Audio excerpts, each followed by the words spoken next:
Thank you.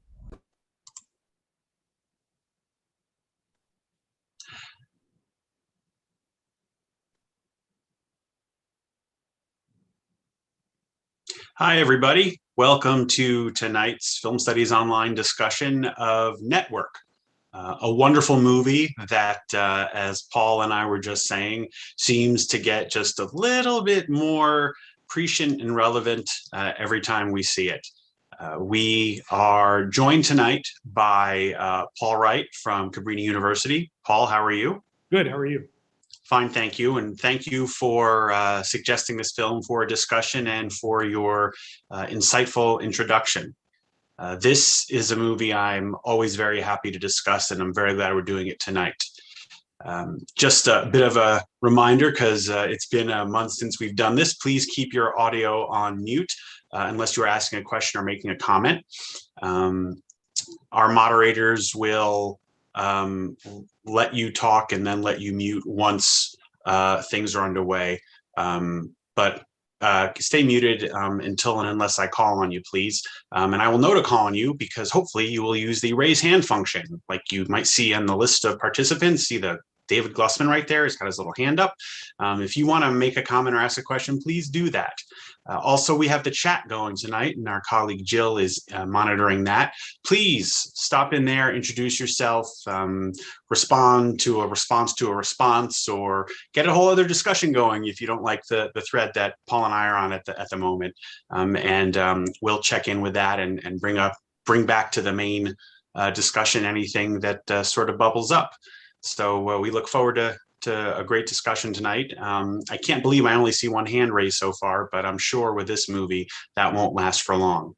So let's get started, as we so often have, with the Glossmans. Welcome, Glossmans. Good evening. It's good to be back with you.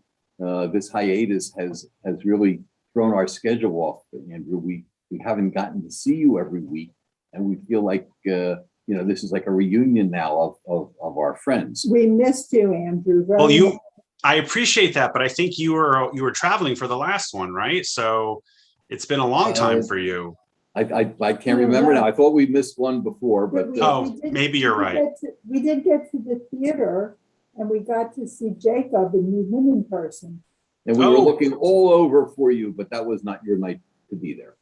I'm there on all the nights we have the seminars, and there's also a bit of a theory as to whether Jacob and I are the same person. And so we don't like to appear. We don't like to appear in public at the same time to keep the mystery alive. But anyway, he told us that you're taller than he is. Your thoughts on Network? So we were very, very pleased to have this. And I'll use the word controversial film then and today to sort of spark, I would say, a number of different thoughts. Like you, if there's only one person, me, which raised their hand, that's a shock with this particular piece. I looked at this mostly from the view of, what was going on then and what's going on today, as you've taught me to do. But I've also looked at this trying to decide how Chayefsky could be so much of a visionary in so many ways at the time. And at some point, I'd like you to give us whatever background you know about what his thoughts were at the time. But we look at the so-called creative people, Faye Dunaway's character, and looking at doing almost anything, and maybe one would say take out the almost, David, to increase ratings and to sell time. And, you look today, after all these years, how many versions of Law and Order are there? Full disclosure, I have watched many, many of them. And why are there so many? It's because they sell. And this was sort of a very clear picture of the day then and the day today.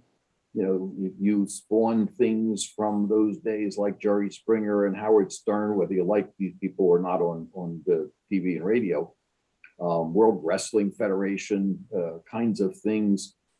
And it became, to me, this review of talking through Beale's murder, that scene of the theater of the absurd, I think I was taught when I was in high school. And it strikes me that each of us then has to listen and look at this and say, how far will we go to be, quote, successful? And in this movie, there was essentially no limit. And then you look at things that have happened in between, and without trying to be too political, I'll say this the way I'm going to try. Leading up to the 2016 election, CNN was probably the most guilty, but everyone was guilty of giving Donald Trump every minute of airtime that they could give him because it was popular and it was selling commercials. And forget whether you liked or didn't like the end result. That was what spawned the Trump campaign, not Trump himself, at least in my view. But we had great performances here. Academy Award winning, Academy Award nomination.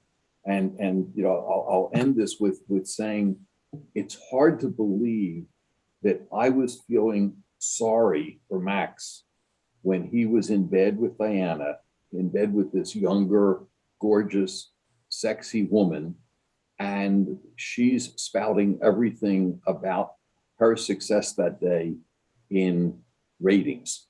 And how do you feel sorry for a guy who's in that position? Because she's got no interest in him, because she has no interest in anything except the commercial success. And I'll leave you with all those words and let you start responding. And thank you.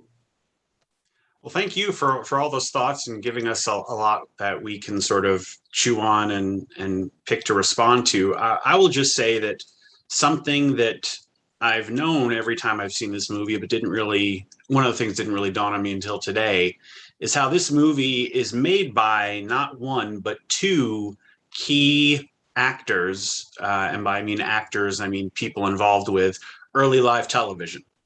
You have Patty Chayefsky, perhaps best known aside from this movie for Marty, which was one of the prestige early dramas on live television.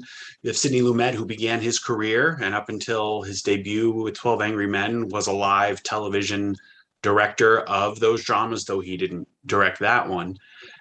And so, someone like me looks back at the last 35 years, no, yes, no, 45 years, 45 years of this movie, and says how far things have, quote unquote, fallen. You can imagine Chayefsky and Lumet were looking at the previous 25 years for them and saying how far things had fallen to that point. And I think we're all right to give Chayefsky an incredible amount of credit for putting things down, much like, we see with Bud Schulberg doing In a Face in the Crowd in 1957, putting things into a film that at that moment of its release, many people were saying, ludicrous, ridiculous, you've lost me, forget it. And then 10, 20, 30, 40 years later, people really couldn't refute at least the plausibility, if not the actual occurrence. And part of it is because he'd been along for the ride so far. And I think Lumet's experience in the television industry is what allowed him to direct this so deftly, because this is a film, and I hope to talk more about this a little later. I want to get Paul in here, but this is a film that, really needed the right director, the more you think about it. And we can talk about that. But Paul, your thoughts on some of David's comments? David's comments were very inspiring in the sense that he covered a lot of ground. And I appreciate what you're saying here as well, Andrew, especially giving Sidney Lumet credit. I mean, this is often remembered as Chayefsky's film, right? And typically in Hollywood, we remember a film as belonging to a director, right? The auteur theory has had a lot to do with that. But in case of Network, we always say Patty Chayefsky's Network, but it's just as much Sidney Lumet's. And I think you're right. If it wasn't the perfect pairing of writer and director here, particularly of two people, as you said, who had great experience in the history of the medium of television and really helped to launch it as a serious medium for storytelling. If you don't have both of them firing on all cylinders, as well as their amazing cast, then this movie isn't the amazing thing that it is. One thing I said in the video introduction that I want to stress again tonight is I don't think Lumet and Chayefsky hate television to its core and are ungrateful for the opportunities that it afforded them. I think a lot of folks viewed the film that way when it was released. Some people still talk about it that way as a kind of, cinemaphiles preference for, art house movies as opposed to the dreck of television. But I don't actually think that Chayefsky and Lumet view television with that much contempt, as much as to say, when you hear the word television in this movie, and particularly when William Holden near the end tells Faye Dunaway that the institution of television has corrupted everything it touches. It corrupted you, it corrupted Howard Beale, it corrupted Hobbes, right? It corrupted everyone who's in this story, even Max, William Holden himself. I think it's helpful if you substitute for the word television media culture, because I think that's what Chayefsky was actually onto. And he didn't have that particular turn of phrase at his disposal at that time. He didn't anticipate the social media environment in which we now live in terms of its particular technologies, perhaps. But he understood implicitly, right, that media culture as reflected in television at its worst, not its best, right? Lumet and Chayefsky had been involved in television at its best sometimes, but they knew at its worst, it was a kind of stand-in for every possible abuse of human dignity and truth imaginable. And I think that's the really powerful message, if you will, of this film. And I think people get bogged down in saying, well, it's just about TV. No, it isn't. It's about everything, the way we live as a whole. The image behind me that I selected for tonight, Andrew said you could have picked a lot of images. You chose this one. He seemed to like it. I love this particular scene. I chose it in part to honor Ned Beatty because he recently passed, and he's so incredibly important in this film. Boy, does this film have very brief appearances by some amazing actors who hit it out of the park, like Ned Beatty, like Beatrice Straight, who plays Holden's wife.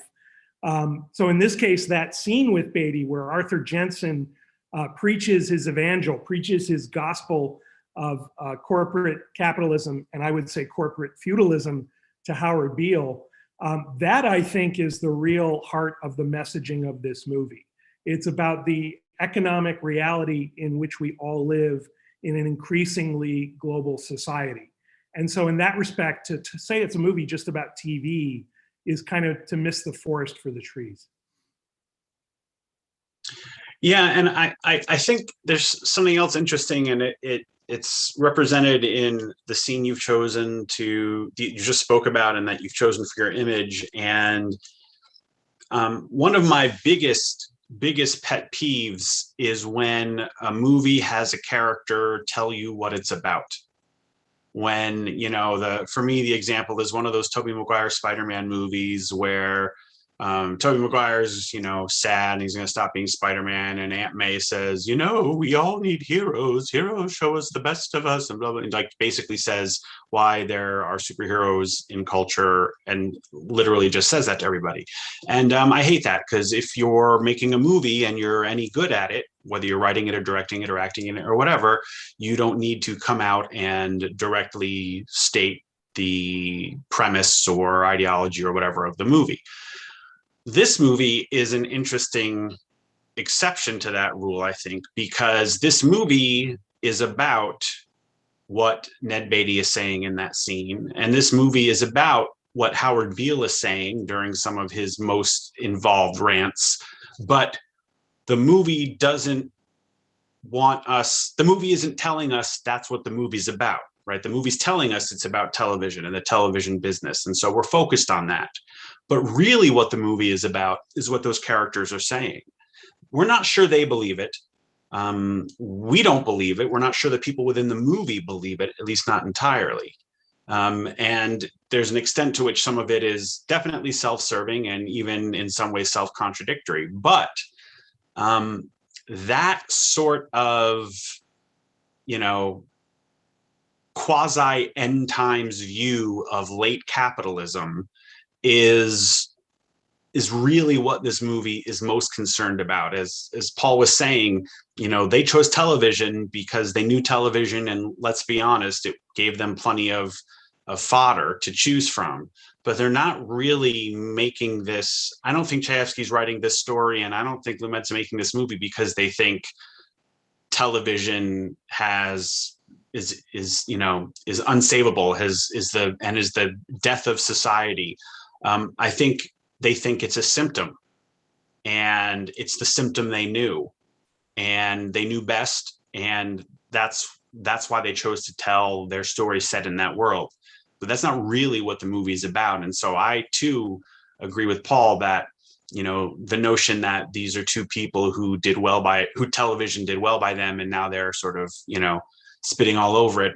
I don't think that's what it is. I think they're as mad at everyone in the audience as they are with the people in front of the camera.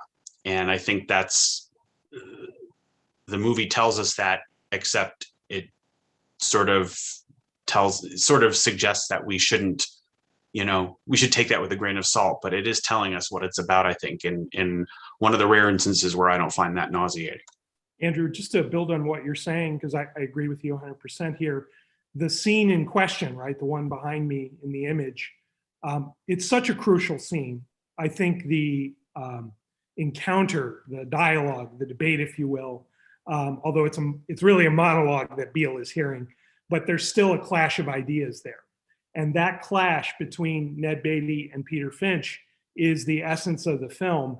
And I think if this scene is done poorly, it becomes the kind of bad exposition that Andrew hates, and I hate too. And there's a risk of that.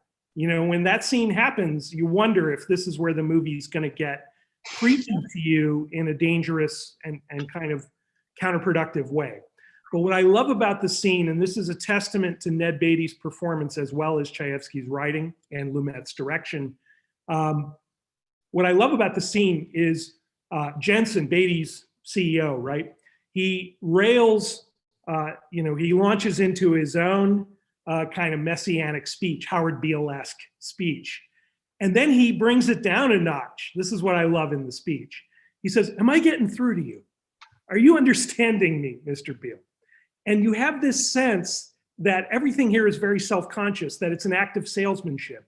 In fact, Jensen says when he brings Beale into the room before the speech, "I'm going to sell you something, Mr. Beale." And he says it very gently, like a salesman would. And so I love that self-awareness, that kind of meta level on which the exposition of the movie's themes happens. And it's not entirely clear who's right, who's wrong, who really believes what they're saying and who doesn't. Beatty's character does say that in essence, we can't think about nation states or individuals. There is just business. The world is a business. It's been that way since, he says, man climbed up out of the slime. That's his ideology. That's his gospel, if you will. But the movie has no easy answers to that. In certain ways, the movie acknowledges that Ned Beatty might be right. Not that that's a good thing. It's a horrible thing. But it may be all we have unless we think of something better. And it's not like there's any easy answer to that something better, to the world that Ned Beatty describes. Because, for example, the communists in this film don't come off particularly well either, right? They come off as self-serving. They get drawn into the sort of marketing and negotiating behind the scenes of all this business with Beale's show. And Beatty says at one point, right, that you think the Russians are any different than us? And this is Cold War Soviet Union we're thinking of, right? You think the Russians are any different than us? No, they do their min-max calculations and get their economists to the table just like anyone else. And the movie doesn't, for all its passion, all its anger at the way the world is, it doesn't say, oh, here's the magic answer. If we just changed one thing, it would all be better. For example, if we just did away with television, it would all be better. No, it wouldn't. There would be other problems that are more endemic, that are deeper. Yeah, the other thing is, you talk about all the people who deserve credit in this scene in particular. To me, there are two scenes where this movie could have very easily gone off the rails. And I think in the hands of another director, it would have. One of them is this scene. This scene, I mean, this is this monologue is a writer's dream. This monologue is an actor's dream, but we never get a close-up. We are always, the only person we get close up is Peter Finch. Other than that, we're pretty much seeing it from Finch's point of view, from this shot here, from the other end of the table. And that must have been a topic of at least internal debate on the set, because this, in a Hollywood movie, even a new Hollywood movie of the 70s, this isn't the type of thing you shoot in a long shot. Mm-hmm. But I think that was important. I think it was important for a few reasons. One of them was to put us in Finch's mindset and point of view, but the other is because of just how close to the line of excess this moment could have gone. And I think part of the restraint that keeps it on this side of that line, a line the film walks, and that's part of the brilliance of it, is that it's shot at a distance. Gene, you have a question or comment? Hey guys, I don't have anything too profound to add to the discussion, but you made me think of two things just during the time we've been together.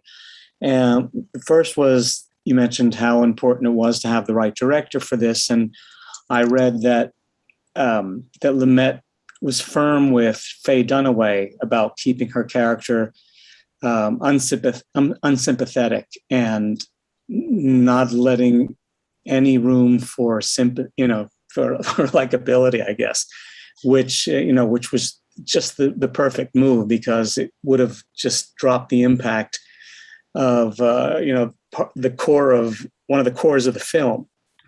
And the second thing being, what I noticed right off the bat rewatching this is that it's one of those great films where you see it's still a period in film history where you're seeing a mix of old school actors blended with a newer school of acting.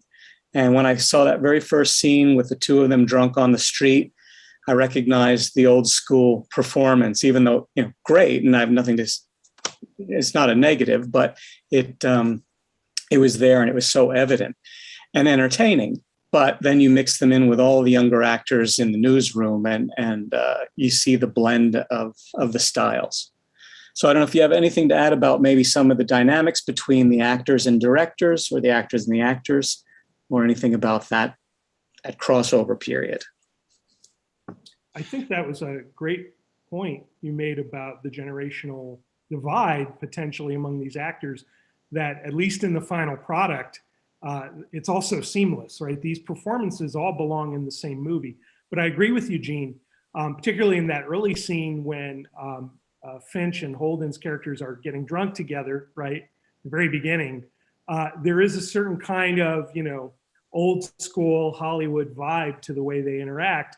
And then very quickly, we morph into a movie that doesn't just feature, William Holden, whom I think can do absolutely no wrong. You not only have them, but of course you also have these younger actors, particularly Robert Duvall and Faye Dunaway, who are very much the 70s New Hollywood incarnate. And yet it all fits together so well. Maybe that's partly due to great editing and smart directing, but I think too that these actors had an instinctive sense that the generational differences between them are part of this story as well, right? There is a sense of a passing of the torch, the death of an old guard, however you want to put it, and the replacement of that old guard by something absolutely horrific, because both Duvall and Dunaway's characters are deeply unlikable in the way you just described. I think it's equally true of Duvall as it is of Dunaway. And I think one of the reasons Dunaway's performance is so great and won that Oscar for her is because she was willing, with Lumet's guidance, to go all the way in having nothing redeeming in Diana. And that is not something, again, talking about, as Andrew said, things Hollywood tends not to like in a mainstream release. You tend to want to have some kind of redeeming feature of one of your leads.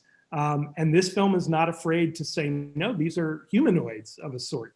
That's the term that Howard Beale uses, right? And by the end, William Holden says to Dunaway, right, you've become one of those humanoids that Beale's always talking about. But to her credit, it's not easy to play a humanoid as perfectly as she does, and as Duvall does in this movie. Some of you may have seen this, I don't know, over the summer, Stephen Colbert did a very long interview. It was a whole episode on his show interviewing Robert Duvall. And he talked a lot with him about Network and about some of his favorite scenes in the movie featuring Duvall's performance. And I recommend, if you have a chance, to go look that up on YouTube or something. It's a nice insight into Duvall's career at large, including Godfather, but in particular this film, which Colbert has a great reverence for. Andrew, did you want to add anything? Yeah, I think it's interesting, and you may have suggested this, but I don't know if you stated it directly, that the generational divide that Gene was talking about in the actors, sort of is mimicked by the sort of generational and ideological divide in the film. In other words, you sort of have, even though Beale is the sort of catalyst for this latest kind of downward spiral of television, if you will, he's kind of, being used and being manipulated, and is clearly unwell in some way. That doesn't mean that what he's saying doesn't have merit to it, but there's something wrong with him, something off with him. People don't normally deliver a speech and then faint, right? There's something wrong with him. And so you have him and you have Holden, these sort of not, you could have found someone. And in fact, when they were looking at people to cast in the Schumacher role and the Holden role, they were looking at some actors who were from that method school. Holden doesn't happen to be one of those guys. And so, and I don't know much about Finch, but I don't get the sense he was either. So you really do have that gap that comes through, sort of, it's an age gap, it's a generation gap, it's even though comes down to sort of the way they approach their craft, which, in a way is interesting. And I can't sort of point to a minute in the film and say, well, a method person would have done it this way and Holden did it this way, sort of thing. But I do think, as Gene pointed out, that you can sense a difference somehow. And I think that was another, whether it was an express intention or just a happy sort of coincidence, I think it's another thing that works in favor of the movie. Ed, you have a question or comment? Okay. You seem to. Sorry. Oh, that's okay.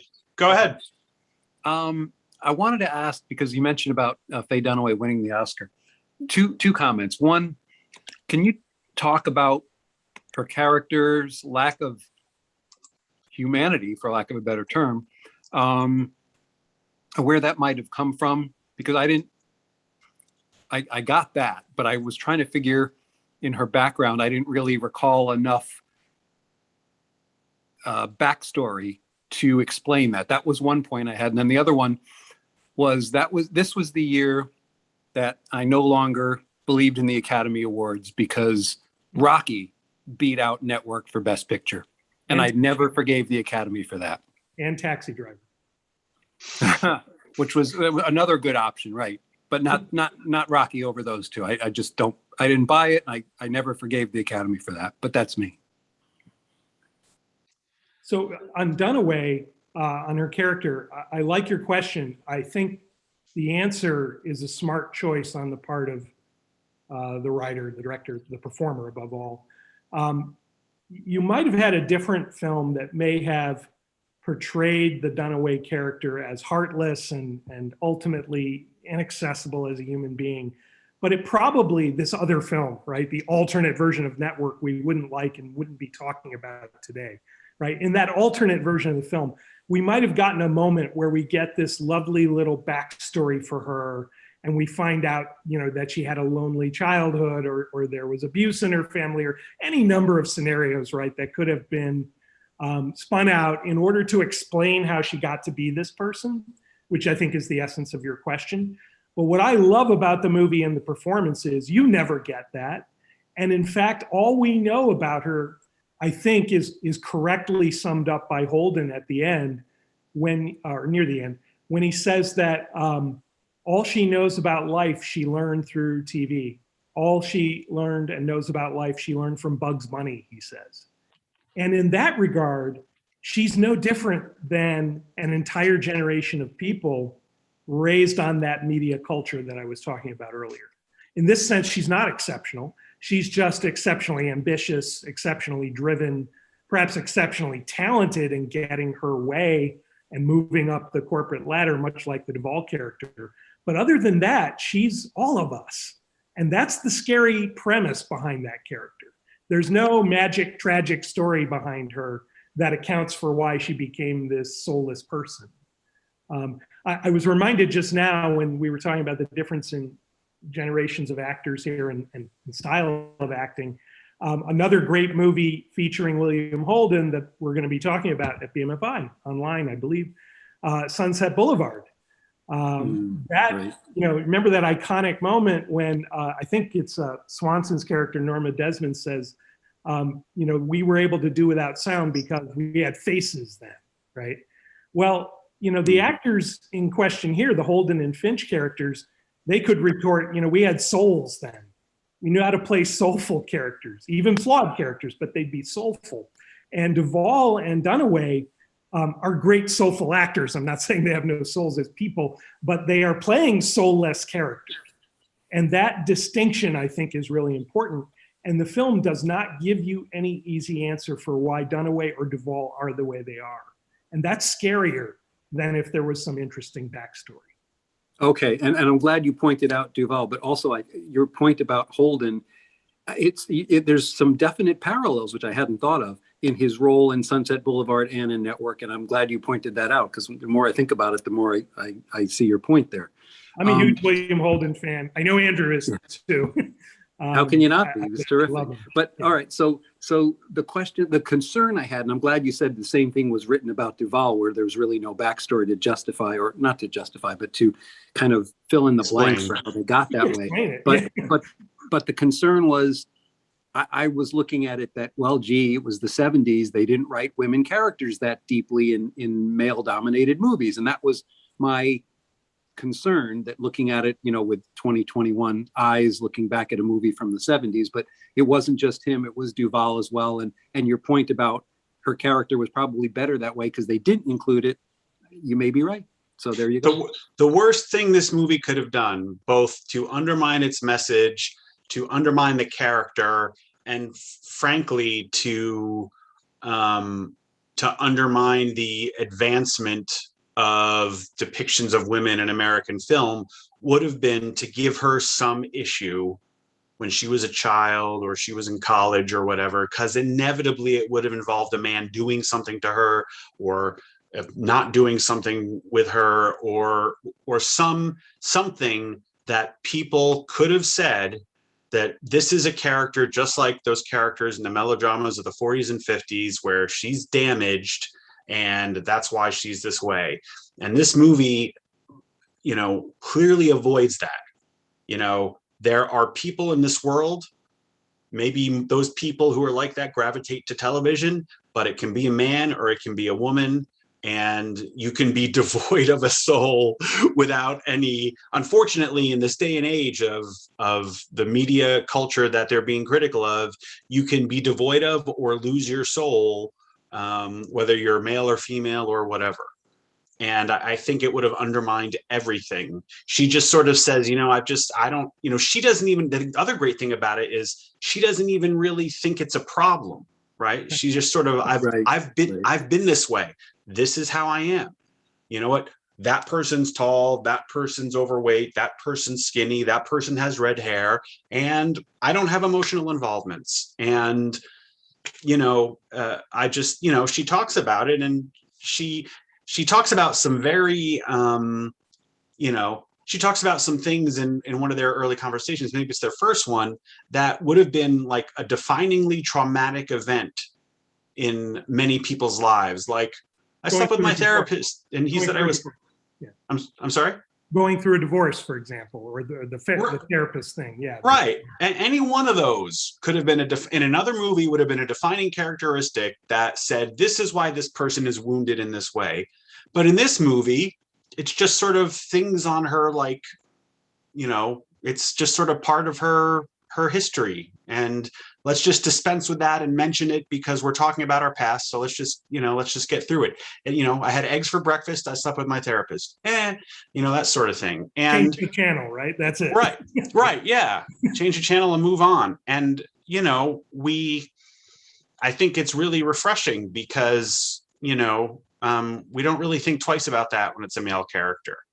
And she's at once, in certain ways, very feminine, and the movie makes it clear that she is desired by men, and that is Hollywood's way of suggesting that someone is feminine. But she also has all these other attributes that Hollywood typically gives to a man, and it all works. And it works because of all the people involved, the words that are written, the guidance that's given for the performance, and the skill of the performer herself. She even says, I'm typically male in many ways. I consummate early. I don't really have an investment emotionally or sexually in my partners. You have to give her this. She's blatantly honest about who she is. There's no way William Holden can't know this is a disaster. And his wife says, you're in for a world of hurt with this woman. And if you love her, that's really just pathetic and sad for you. So she is at least blatantly honest. But as Andrew's saying, she totally owns these characteristics and qualities that in other movies, other stories would be, I guess, male, but are very much hurtful to people around her, right? She is destructive and could care less about it, like a force of nature almost. Dana, your thoughts or comments? Oh, good. I'm glad you called on me. Hi, guys. Hi. Hello. I want to staying with the topic. And women are not usually what I like to talk about, but in this film, I'm going to take a different tack with this. I don't think there's any accident that the two women won Academy Awards. I don't think it's any accident that we have old school and new school. You've been talking about that it's Beatrice Straight and Faye Dunaway. And I think in its day, because Paddy Chayefsky was such a smart guy, there was an intention built into particularly the Faye Dunaway character, but it was sort of offset by Beatrice Straight, to address women's liberation. And I think one of the surprisingly non-prescient things about this movie was perhaps a cautionary look at what might become of women if they go for where they're headed. And so to me, the horror of the Faye Dunaway's character was women's liberation taken to the extreme. She was horrible in every way, all the qualities that you've mentioned. Her costuming was very carefully calculated to make it very bland. Her hair was bland. She was not bland. She was a terror. And if you look at her next to the Beatrice Straight character, who is the woman of old, I think there's a commentary a cautionary commentary being made about women. I don't think it's an accident that the antagonist, that the villain, I agree with you. I agree with you, Paul, about Robert Duvall, but the real villain is the one who says, let's just kill Howard Beale. Let's just murder him. Let's just get rid of him. I mean, she is the worst force in this film. And I think there is that women's lib thing built into this script, which is of the 70s, which was a fearful time for men because they were not sure where women were going to go. That's just what I think when I watch this. I actually think that it was an Academy Award-winning performance because Faye Dunaway was being very different from any kind of woman of the time. I mean, women were not like that. Hopefully they weren't going to become like that. And sadly, I'll just finish with the politics of the day. With the Me Too movement, women have not become that, it looks like. They didn't smash through that ceiling and become like this woman. In fact, they've been burdened by the male domination of the office even now, 45, 50 years after this movie was made. So I think there's a lot more about Faye Dunaway that's going on too. And I have one, I'm gonna jump make in on that one point before we get. Sure. I appreciate your comments, and it's giving me a lot of food for thought, and I'm curious to hear what Andrew has to say here too. The kind of Oscar politics and evolution of Oscar side of things. I think you're right to think here about Beatrice Straight winning and also Faye Dunaway winning, and how that represents not just different generations, but different modalities of Hollywood triumphing that night at the Oscars. And so from the Oscar politics side, I think that partly reflects, and this is just about the way the voting turned out, I think it partly reflects the divided soul of the Academy, which I guess is always divided, but in the 70s was particularly so, right? Because there were many young directors, actors, writers looking forward, creating new kinds of cinema. And then there were plenty of old school actors, your William Holdens, Beatrice Straight, et cetera, who were still there and still turning in great performances as well. And so it felt like, I guess, one of those nights when the Academy wanted to honor both. And we've seen that happen in recent years as well. I think Oscar is always divided in a sense. But to your point about Faye Dunaway as the career woman, I'm not sure that Chayefsky means to suggest that her ambition and desire for a career, or women's lib in particular, are problematic in and of themselves. Because there are some other females in the office, not as many as men, of course, but at least one played by Conchata Ferrell, who died recently and had a great career on television after network. She plays someone who's obviously dedicated herself to the network and to her own career. She's the one who pitches those kind of absurd TV show ideas to Dunaway, and Dunaway keeps rejecting them. And Farrell's really funny in that small role. And so there's a woman, right, who's a career woman, but she isn't a sociopath. I mean, you just get the sense that she's an ordinary person doing a challenging job. Faye Dunaway is a sociopath, and we're never quite sure why. I don't think it's because she wants a career. It's because of the media environment in which she was reared. It's because she's had too much of it, right? She's overdosed on Bugs Bunny and everything beyond Bugs Bunny to the point where she no longer functions as a human being with a sense of community. That's at least my take on the kind of Dunaway, the gender politics of that, which I agree with you are complicated. Andrew, did you have a different take on this, or? I think you both make very good points, except I don't hate her character. I don't even dislike her all that much. In part for two main reasons. One is she's very upfront about who she is. I would not want to be in a relationship with that person. I would not want to date that person. I would not want to marry that person. But she tells, if William Holden's any indication, she pretty much tells anyone she's about to contemplating getting involved with that's the case. In terms of her workplace, I think that's someone I really wouldn't mind working with. They are very clear about what they want. They have high standards. They expect to be treated the way their position would warrant, regardless of who's in that position. I send around a memo, you better read it. Well, your boss has a right to expect that, right? So, and in terms of her being the one to suggest that they killed Beale, she's responding to incentives, and she is carrying the work that she has not just been allowed, but encouraged and rewarded for doing all the way to its natural conclusion. Now, in the real world, would I be so, warm about or open to a person who advocated murder of someone who had done nothing but speak his mind? No. But within that world of the film, I don't have that animus toward her, and I don't think it's such a terrible portrayal. And I think that you have obviously have a very different perspective on this, and a very a different, you know, basis of experience and information to draw this from. But when I see this movie and I see her as a female character depicted in a Hollywood film, I don't think of how that falls short of her depiction as a real person. I think of where it goes beyond or marks an improvement from the way that character would have been depicted in the past. And I think, you know, this is one of those age-old debates. I think part of equality is you can, you know, members of the group in question can be depicted as turds too.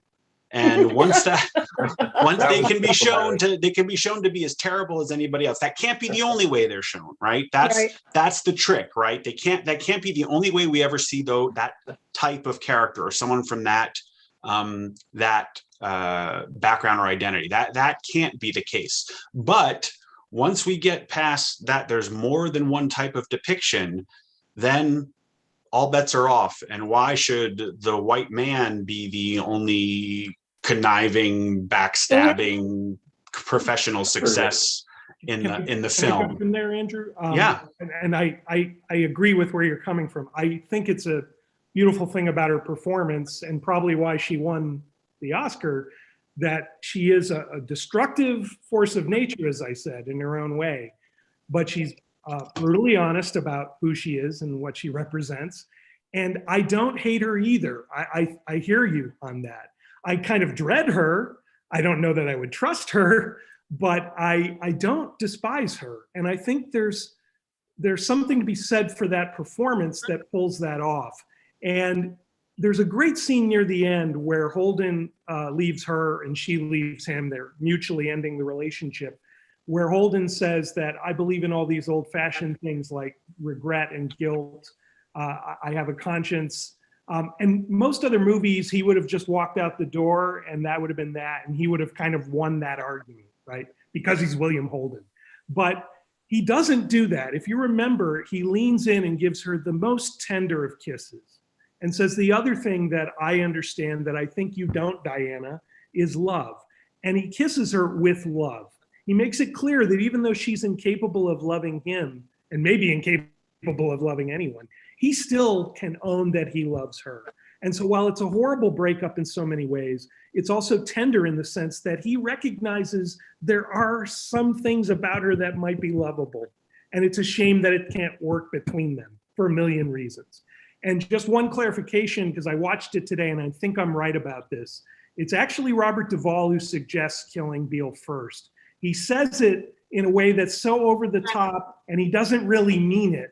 The first time Beale annoys him and gets him in trouble with Jensen, he says, I'll get him a hitman, I'll kill him. No, I'll kill him myself. I think you're right. And it's only later that Diana then chimes in and says, yeah, let's kill him. And then all of a sudden Duvall is really taking it seriously. But just for the record, it's Duvall who says it first. Okay. All right, let me ask my question. Guys, please, which is how did Howard Beale get the information that he spewed about the Russians getting the takeover? Where did he get the Arabs? Is it the Arabs that he said? Yeah. Well, the point is, what they got very upset about at the end, where that he knew and he publicized it, and it soured the deal. Where would Howard Beale be getting the information? That made me curious. Who knows? I don't. Well, Robert Duvall says, and he's right, I don't know whether it would have, he says the SEC could hold this up for 20 years if they want to. So there are regulatory bodies that have the paperwork on this. I think the FCC would have been a bigger concern, because the foreign ownership of television stations is a real problem, especially then, before the age of cable and satellite and internet and all that. The FCC really cared about that. So at this time, I would think a veteran newsman with a 20-something year career would have contacts in governmental organizations, and perhaps they might even reach out to him now that he has this newfound celebrity. I mean, why do certain journalists today seem to be the ones that get to break stories? It's because people want, I mean, why do people talk to Bob Woodward, right? I mean, 90% of people get burned by something that ends up in one of Bob Woodward's books, but they all talk to him. Now, some of them do it because they're not that bright, but that's not the reason that all of them do it. And I think that that's my guess. You know, it wasn't it couldn't be completely secretive. We think, you know, I don't know what you're saying. He couldn't have found out about it on the internet. It couldn't have been, you know, WikiLeaks. It couldn't have been whatever. That's all true. But information leaked back then. In fact, you know, the Pentagon Papers, there were ways that these things came out. And I didn't find that to be a distracting incongruity, although I will grant you that it's not the most sort of direct of conclusions to draw. Any professional contacts aside, as Andrew was pointing out there at the end, there's always just the rumor mill. I mean, there's always gossip. And it seems like in the movie, from the way I was reading it, at least watching today, that it's one of those rumors that Beale heard that most people would not believe, and it turns out to be true. Because people in the room with Duvall say, where the hell is he getting this? Like, is that true? That can't be true. And Duvall's like, yeah, it's true. So it's one of those cases where, you know, the rumor becomes a reality. Right. I mean, just think about it. I mean, if the crazy guy on the milk crate on the corner says, you know, is out there every Saturday, one of those Saturdays he'll be saying something that turns out to be true. Just statistically, you know, a broke clock is right twice a day. There's that too. Let's see, William, you have a question or comment. Yes, hi, thank you.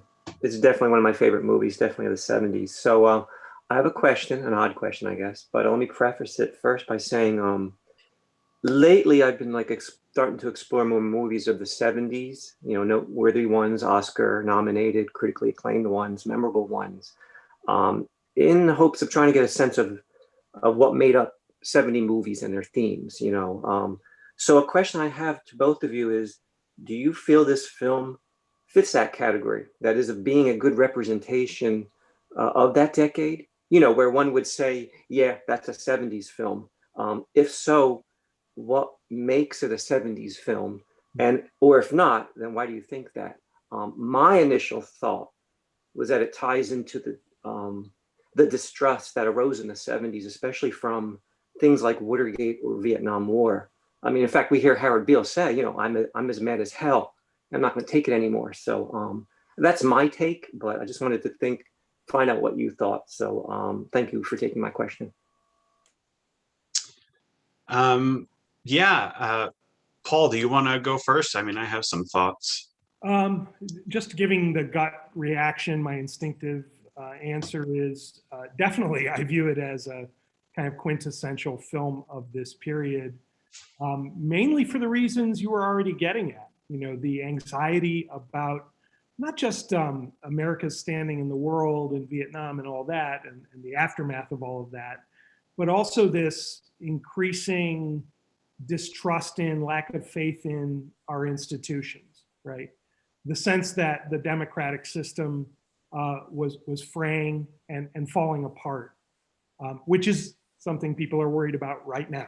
Right. So apparently, you know, the 70s are alive and well in our psyche. But I think, you know, in 1976, these worries that you've already pointed to were very much in the air. And this is a film that wants to tackle those anxieties head on.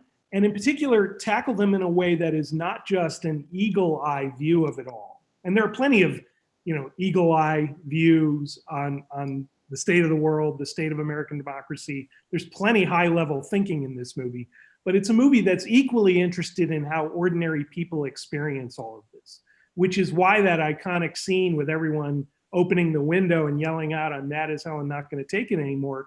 That's why it's such a powerful moment, because it really gets at the fact that we're all worrying about these things. We're all feeling this. We don't know what to do about it.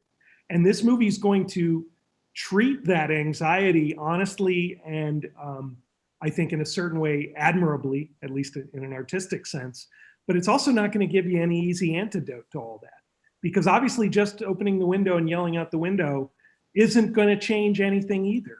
And this movie isn't afraid to say we're in a mess and there's no easy answer to any of that. All the easy answers have let us down. I don't know, Andrew, that was sort of a kind of ideological way in which this is a 70s movie, but I'm sure you could speak to aesthetic ways in which this is a 70s movie. Well, the first thing that comes to mind for me is an industrial response, which is that, I mean, think about what this movie is. This is a major Hollywood movie studio, granted not as major as it had been 2 decades before, but what was once the grandest of movie studios and was still one of the handful of legacy studios that defined Hollywood as an industry, making a movie that is in every way, except one, which is that people would pay to see it, against its interest, right?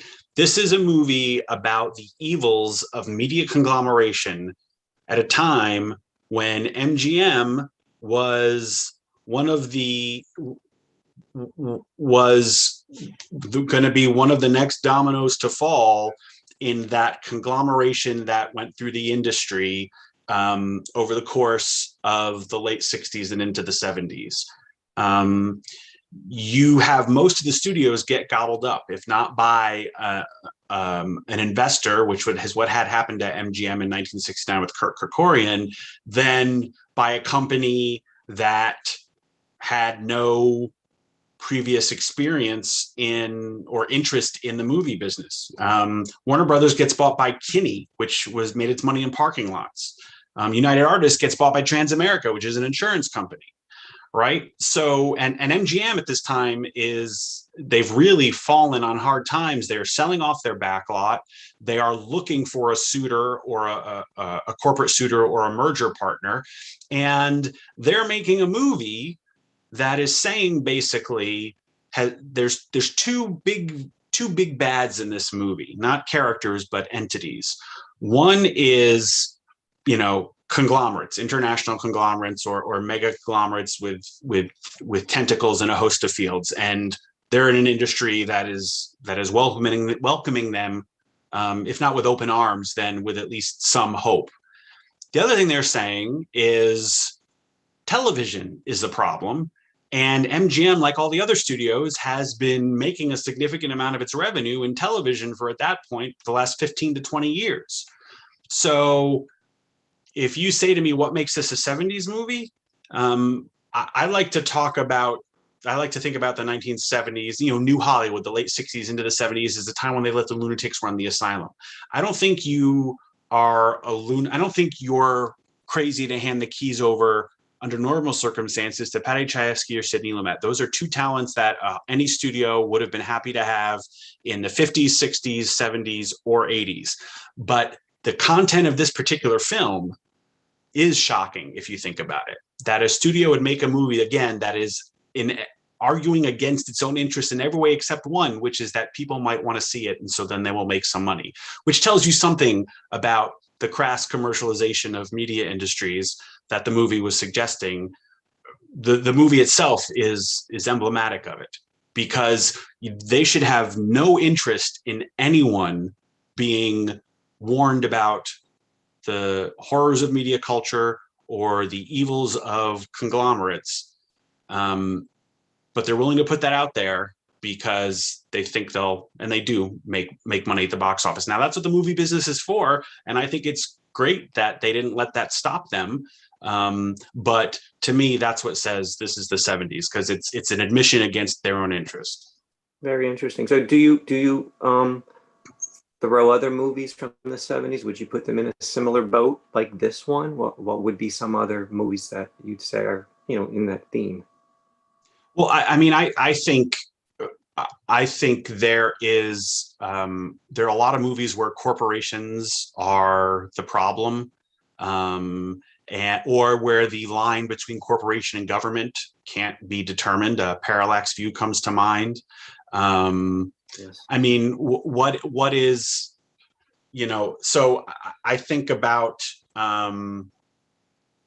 I think about, sort of along the lines of what Paul was saying, that, and you suggested yourself that you have Watergate, you have Vietnam, you have the Pentagon Papers, you have a loss of faith in institutions, you have the most drastic onset, even though it was coming for a while and would continue to come, of what Frederick Jameson calls postmodernism, or the culture of late capitalism, namely that things that for decades Americans had faith in and positive feelings about, the military, the government, the press, the what have you, corporations, businesses, were now upside down. They were the bads, or at least the movies were willing to depict them as villains. And that says something, because if you're, it's like, why are there so many movies where Nazis or some close equivalent are the bad guys? It's because no one's going to argue with you, right? And so when Hollywood starts making corporations the villain, which they didn't do even pretty much during the Great Depression, that tells you something. Yeah. Can I jump in, Andrew? Yeah, please. I loved what you were saying earlier, that the messaging, the deep messaging of this film, the content of this film, does seem counter to the interests of these conglomerates that are bankrolling it. But on the surface, right, as a pitch, you're not taking a huge risk to bring in, as you said, Lumet and Chayefsky. It's not like rolling the dice on a Dennis Hopper, right? That's a different kind of premise. That's a different equation. But what I think is kind of important to note here is this movie doesn't demonize individual corporations or conglomerates. It really is bothered by the whole kind of global nature of transactionalism in the way we live and interact with one another, even beyond the realms of business. And that's where that key scene with Ned Beatty comes back in, right? The idea that all of life is a business. And what makes Dunaway and Duvall's characters so dangerous, if you will, is, I think, because they only view media narratives and storytelling as product. They have no sense of the artistic soul of what television, film, you name it, can be at its best. And they have no sense, and I'm sorry, Paul, and they have no sense of their responsibility either for putting those things out there. Like no sense of even like liability, the way someone who puts out like a death trap toy should have. They don't have that either. No sense of love and craftsmanship, no sense of humanity implicit in what you're making.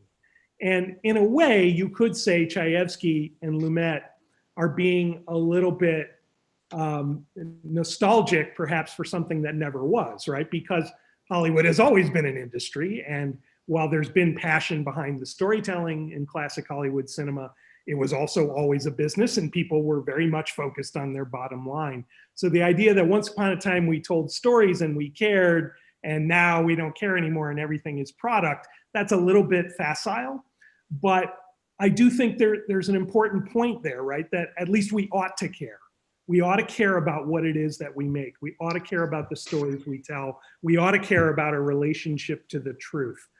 Great little book that some of you may know by a philosopher from Princeton long ago, Harry Frankfurt. It's a book called On Bullshit. I recommend you check it out on Amazon. It's like this thick. It's nothing at all to read, maybe 40 short pages. And what Frankfurt says is liars are bad, but at least they know the truth because they have to know the truth to lie about the truth. They have to have a relationship to the truth to distort the truth. Bullshitters are ultimately worse and more dangerous because they have no relationship to the truth. They don't want a relationship to the truth. They just want to get their way and to be successful on their terms. And I think it's the bullshit that really bothers Chayefsky in this movie. And in fact, it's one of the things Beale says, right? Life is bullshit. It's been reduced to bullshit. And we have to somehow challenge that if we're going to remain human beings. Okay, great. Thank you. Great answer. Appreciate it. In the back.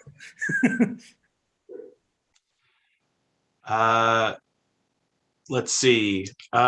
David, did you have another question, or did you just put your hand up because you felt bad no one else had at the time?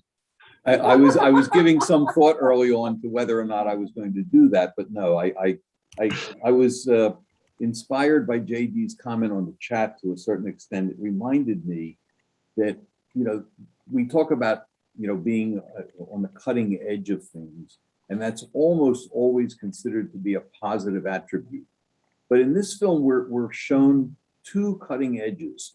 In today's world, we have so many great pieces of art and entertainment coming out on the Netflix, etc. And I can't even name all of the vehicles I can watch today with there's a lot of trash, but there are a lot of really good made for TV, made for Netflix movies and series, and watching Michael Douglas in the Kaminsky method over the last however long that's been on, that's the cutting edge on the positive side of what JD was talking about earlier, that, this stuff sort of did spawn great stuff.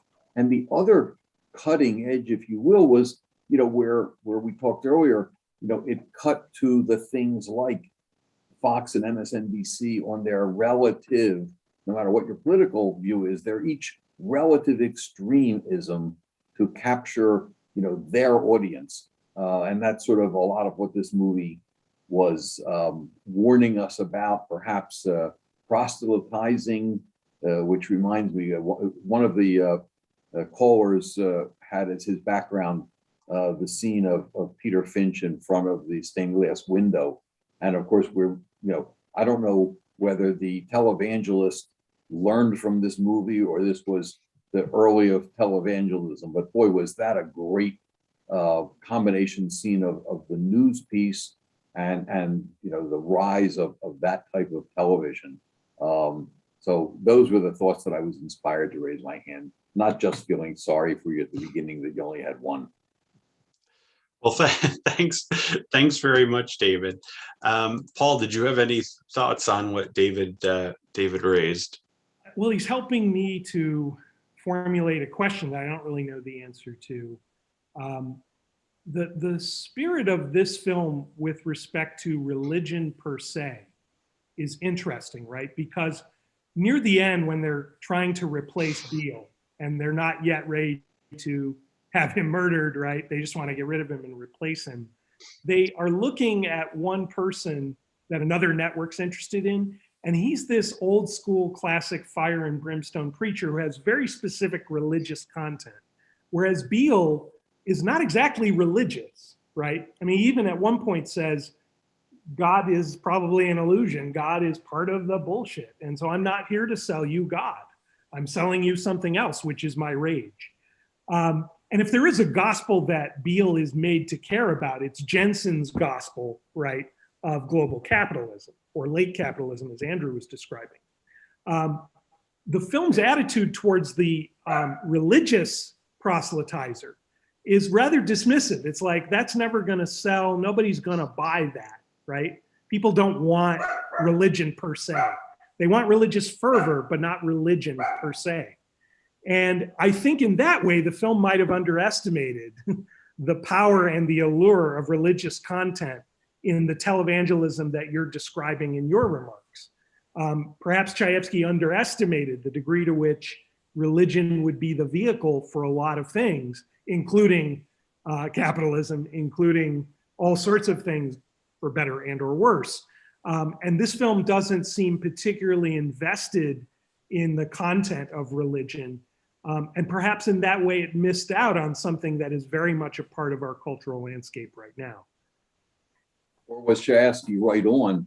And, I viewed it slightly differently than what you just said, because as I was looking at those pieces that were pointing at the religious fervor that was being depicted in televangelism and the like, I was sort of viewing that comment as the same kinds of warnings about things that were happening that we, the populace, were not in 1976 as aware of and as concerned about as we should have been from his vantage point. So I sort of viewed it that was a small but important part of the message and the description that I was getting from this film. Well, I totally take your point, and I think maybe Chayefsky's intent here is to suggest that when religious content is specifically drawn in, it's just a cover for the reality of money making, for the reality of more commerce. And so in that way, I don't think he takes it seriously as a content, but he says, yeah, this is just another way people try to propagandize you. It's another way to try to bilk you out of your money. It's no different than any other. And I don't say that in a way to be dismissive of people's faith traditions. That's not at all my purpose. But I'm talking here, as you are, I think, David, about a certain kind of huckster. And the televangelist is one kind, but we sure have seen a host of others, haven't we? See, and I have a slightly different take than both of you. I think that it was even more prescient of them to sort of move past the religious fervor, because religious observance in our country and in most Western democracies is kind of at an all-time low. And what we see is people transferring to other things the role that religion had served historically in people's lives, taking things on faith, and which is what, which is a wonderful thing about religion and a wonderful thing about other organs of our society like family, but taking things on faith in arenas where people, or realms where people traditionally were supposed to be rational about things, like politics, for example. And so the fact that people had a religious fervor and Beale was acting as if he were, guiding a flock, so to speak, but was expressly not about, theological matters.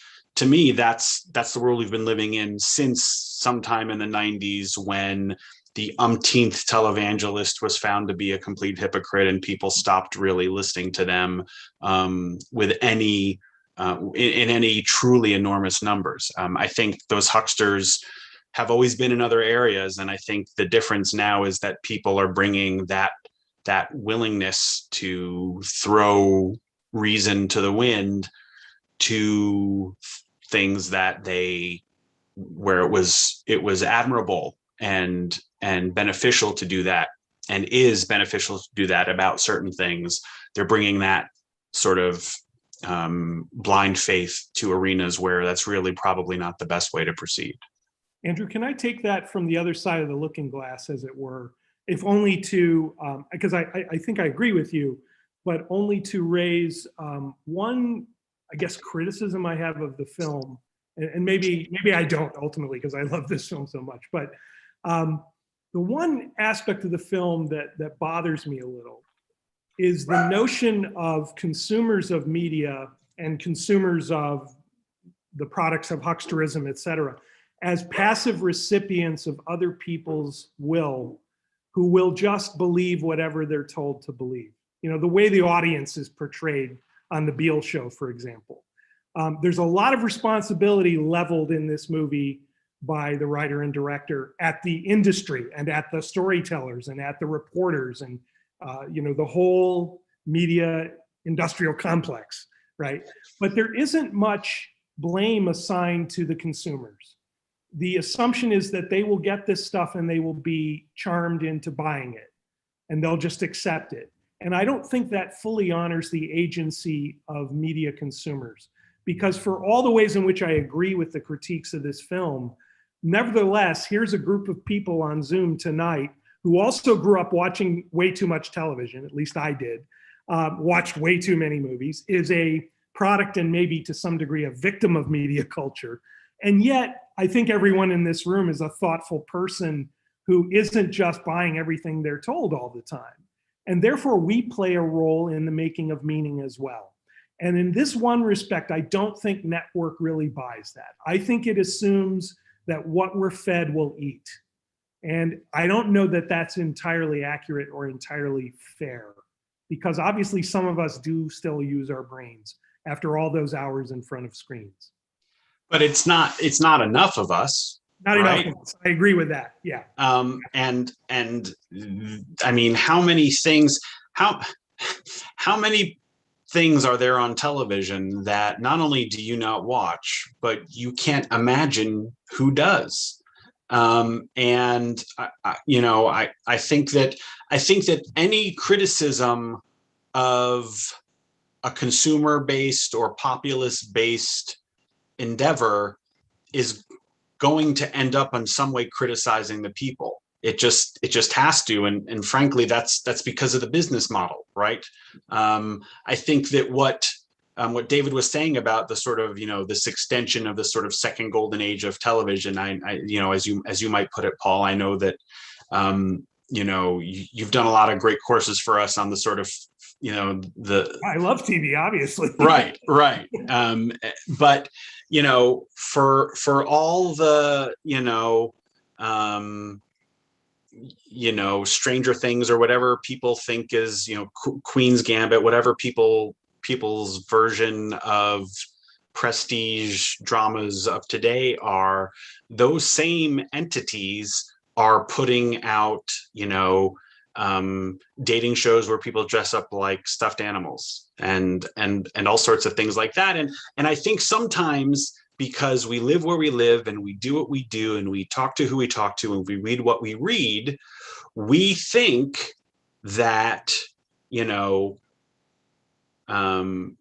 these really thoughtful, interesting shows are these widespread hits. This is something I've learned working at Bryn Mawr Film Institute. My faith in the movie-going public, when before the pandemic, would be constantly reinvigorated, because we would have some really interesting movie, and I would be there on a Friday afternoon, and I would just see the people pouring in, and I would say, wow. People, the movie business is not only alive and well, but thoughtful movies can really, find their footing. And then I'd go look up on Monday the box office, not at our theater, but nationwide. And I would look for that movie that people came to see. I wouldn't look for it in the first 5 positions, but I looked for it in the top 10, and I would keep going down, because I realized that the community I worked in and the community I've chosen to be a part of is not like many other communities, and the people that I work with or encounter at my work are not like many other people. And we, it's that echo chamber, but it doesn't just apply to ideas, it applies to products and cultural experiences too. And so,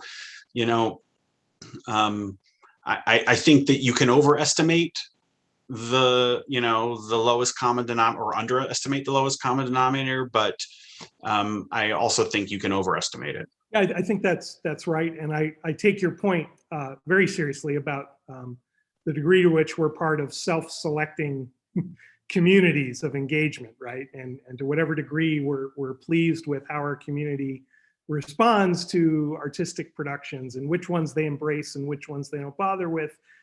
There's a kind of self-fulfilling prophecy element to that, right? Because we're choosing to surround ourselves with people who are, generally speaking, like-minded, at least like-minded enough to be interested, say, in the kind of films that BMFI tends to screen. To kind of correct what I said earlier, it may be not that Chayefsky doesn't put any responsibility or agency on consumers, but that is more implicit in the movie, I think, than explicit, right? Where the industry critique is very much explicit. I guess the cautionary for me is, there are a lot of times when I watch this movie and I want to say, I'm William Holden. I'm one of those old school guys who gets it. But then when I hear that Faye Dunaway learned everything about life from Bugs Bunny, I remember all the Saturday mornings I watched, Looney Tunes, and learned about life through TV. And I wonder, am I really William Holden, or am I more like Faye Dunaway than I imagine? I don't think so. I don't think I'm a soulless person who is harming others around me. At least I don't want to be. I hope not to be. But maybe I'm closer, and maybe many of us, despite our aspirations, are closer to the person that Beale describes in one of his rants when he says, we just want to be left alone. I want to be left alone with my TV and my radial tires. And I forget what other device he mentions, at the time, a kind of cutting edge household device. And how prescient was that, right? We just want to be, and now we're forced to be, thanks to COVID, left alone with our devices and our toys. And I think there's a degree to which we're all susceptible to being that kind of person, the person who doesn't engage or change anything because it's just too much effort to do so. And we want to imagine ourselves more woke, more noble, more plugged in than maybe we really are. And so in this regard, I think I agree with you. It's just a question of where the film lands on all that. Well, the other issue, I mean, one of the big criticisms of A Face in the Crowd, which is a movie that I love about a similar topic, is that it is too explicitly hard on the public. And I think MGM would make a movie that attacked corporations and attacked media culture, but even they weren't going to expect people to go see it if they heard that it attacked the people who were supposed to go see it.